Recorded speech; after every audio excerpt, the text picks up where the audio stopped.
So this clip is going to come off very trolling for many of you guys watching this. I have a student who says, OMG, he or she is stuck in the low 250s. Let's cry a river.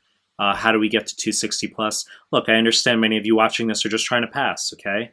There will be fewer of you guys who are already scoring pretty high, and your biggest worry right now is, OMG, I'm not getting 260. So how do we get you from 250 to 260? You already have a pretty good knowledge base. You've already gone through QBank, presumably. You've probably looked at the NBME material. How are we going to get you up those final points into the 260 range? And the answer is you are going to have to make sure you know the NBME content, okay? It is increasingly difficult to get those final points because there are questions that are not based on the highest yield concepts anymore.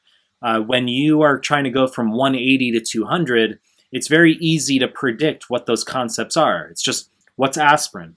What's an ACE inhibitor? What's high versus low aldosterone in terms of the arrows for endocrine, okay? There's very baseline predictable concepts to get you the early points into the pass range, and then from pass to a pretty decent score, maybe 240s, it's easier to predict what that content is. But when we are talking about getting you into the 260 plus range, we might be dealing with obscure biostats or obscure biochemistry with enzymes.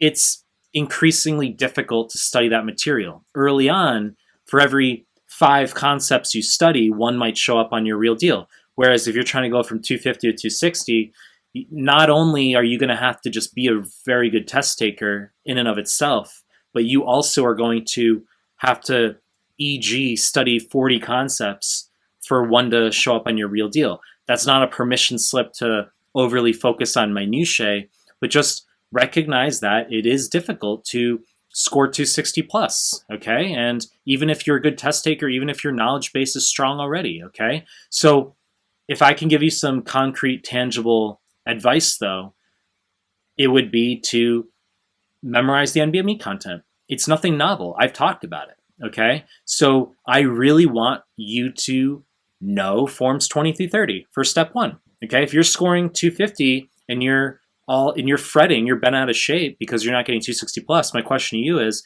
have you memorized 20 through 30, okay? How well do you know those questions, including the ones that you got right, okay? So then we can talk. If you say, yep, I've already spent all this time going through 20 through 30 assiduously, I know that content, and I'm crying because I'm only getting a 253, okay, then we can discuss a custom plan for you as far as how to review and how to consolidate and build you up, okay? So if you guys have questions, just drop comments below and I will make short clips for you. You know the deal. I'm going to continue to make more content. If you like my stuff, subscribe to my channel. And I appreciate your time. That's it.